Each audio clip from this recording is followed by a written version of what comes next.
We've got a little bit more time for question and answer. But then I also have I have a request before I get to those. And I'll start answering questions as I invite you to continue the request. And by the way, I haven't made a big deal of this today, but I'm a beekeeper by hobby. And every chapter of the book leads in with a beekeeping story. And in the spirit of the beekeeping of the hive, for those of you that respond to this, I'll pick one of the responses at random after the conference is over, and I'll send you a free bottle of honey, and I'll report back to the conference leadership who got that so that everybody knows I followed through on this. But to be in the drawing for a bottle of honey from my colonies, we need to be able to tell outcome stories of this event, that this event made a difference for the people who attended. And so I invite you just to give us a sentence or two in the chat box of the outcome that today has meant for you, and then that will allow us from the conference side to put together whether or not this made any difference. And so, it could be something like, it's in the middle of a pandemic, it's a Friday, and I gave up 5 hours to be part of a conference, but it made a difference because, or, whatever's going on in your life that drew you to come. Did we meet your expectation? Did we give you something that will be valuable to you? So I invite you to use the chat function. I'm not able to monitor that from where I sit, and it would just be really a distraction as I do Q&A anyway. But take a minute on that. And again, one of you will get a pound of honey in the mail from me as my thank you for participating in helping us to tell the outcome. So I'm going to give just a second before I jump to Q&A because I want you to start on those, because I also know that if we let the conference finish, you won't do it for me. So I'm going to give you just a quick second. And it'll allow me to start reading some questions ahead. So.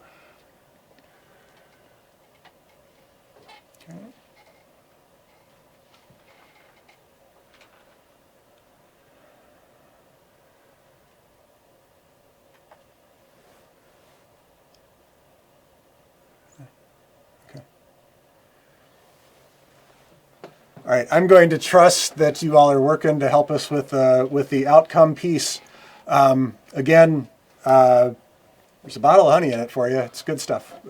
So we have a question that currently a congregation only accepts cash and checks for donations. Other methods for this.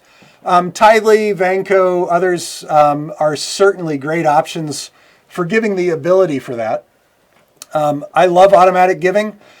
For me, automatic giving also gives directing your bank or credit union to automatically send a gift. I don't care if it comes through a third-party app or not. Sometimes those cost money, and there's people like me that like to keep control. So I just tell my credit union to send a check every month, and they do it for me, just like all my other bill pays happen. Sometimes we get the conversation that we don't take credit cards because there's fees associated. I think credit card fees are just a cost of doing business today. My kids don't write checks, but my kids have both made gifts in the last 12 months to ministries. And if you want a gift from either of my kids, you're going to have to take something besides a check. So if the credit card fee is 3%, with my kids, you have a choice between getting a $100 gift and getting $97 or getting nothing. I take $97 over nothing every day. I didn't get into this, but I think there was some fees involved in cleanup after we used to sacrifice animals on altars, but we don't really need to go down that road today. Creating and offering matching gifts. The best education you can get on matching gifts is to listen to NPR. It seems like if you listen for an hour or two, you will hear about a matching gift opportunity, certainly during the spring and fall program drives. What I love, I didn't really say this before, what I love so much about a matching or a challenge gift in particular, challenge gift would be something like, we have a donor that'll give $5,000 if 100 families return an intent card this year. What I love about that challenge gift, certainly I love that the donor offers $5,000, but what I love is it lets everybody in the congregation know that your commitment is important. When we say things like, we need $300,000 this year, a lot of people shut down because they don't have $300,000 and they think their gift doesn't matter. But when we have a challenge gift that says someone will give $5,000 if we get 100 intent cards back, all of a sudden everybody knows their commitment is important. And furthermore, it helps people to recognize that some people out there are being really generous with larger gifts, and just really helps that way. Every congregation has donors in it that are holding back because they don't feel like everybody's doing their part. Somebody says, I give $5,000 a year and we have 100 families. Why don't we have a $500,000 budget? Because I'm middle of the road economically, yet, we only have a $150,000 budget. So they do the math and they recognize that there's capacity not being realized. And so challenge gifts, matching gifts are ways for them to begin to invite others in to larger generosity. And their growth in generosity, their extra $5,000 doesn't happen until other people are becoming more generous. So I hope that's helpful. There's more about that in my book as well. Best practices for tracking giving. What are the data points we want to track? I want to track patterns. So if somebody gives, $100 a month, what did they do in January? I want to watch that. I want to watch, does anybody increase or decrease by more than, does anybody increase by more than 5%? I usually want to know, especially if they didn't turn in an intent card for me to thank for that before. I can thank for it now. Does anybody decrease by any amount? And I would want my finance people letting me know that so that I can check into seeing, is something going on in this person's life? Also, I want to be tracking, does anybody make their largest gift of record? Because that also will tell me, that something's going on. Even in the church, if you were nonprofit institutions, I would tell you to watch for the $1,000 donor. When somebody gives $1,000 or more, they're letting you know they're really interested. The same is true in the congregation. And so be paying attention to your $1,000 a year donors and above, because they're giving you enough to let you know that they really care, but many of them need to be nurtured to get to the next level.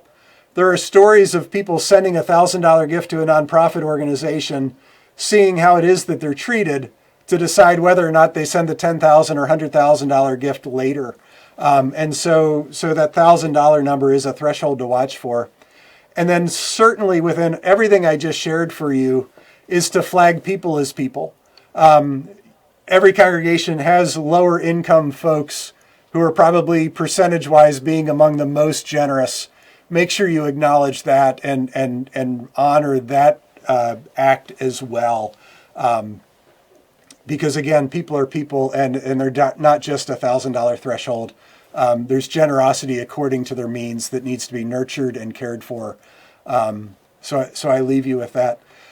Folks, I have thoroughly enjoyed our time together. I hope it's been valuable.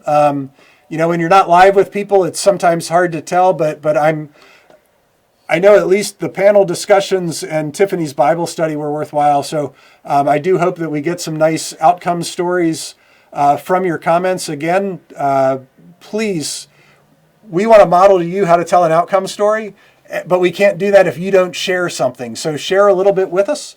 My email address, I think, was shared at least earlier in this, and I'll make sure it gets, if I can, in a follow-up email. I love when people follow up with me, so feel free to reach out. You can find me at our company website, gsbfr.com.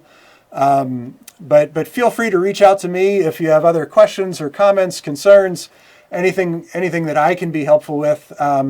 My call is through the North Carolina Synod to Stewardship Ministry. I find great joy in doing this and passion for it, and would be thrilled to have you follow up. So I don't see any other questions.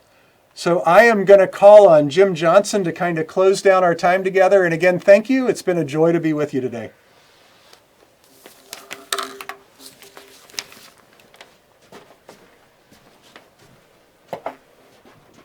Thank you all for joining us today. A special thanks to Mike and to Tiffany and Neil and the panelists and the planning team that have all put so much time and effort into this symposium. Would like you to take a few minutes to provide an evaluation. Give us your input, how we can do a better job for next year. It's always so helpful to have input from participants. And I do want to invite you a year from now on January 28th of 2022, when Reverend Dr. Dan Bell, a former longtime professor at Southern Seminary, will be leading us in a symposium with the title Stewardship as a Mark of the Church. And this will be an in-person event on campus, as well as having a virtual option. So I'm hopeful that many of you who have joined us from a distance will mark this on your long-term calendar and be with us again next year. And thank you.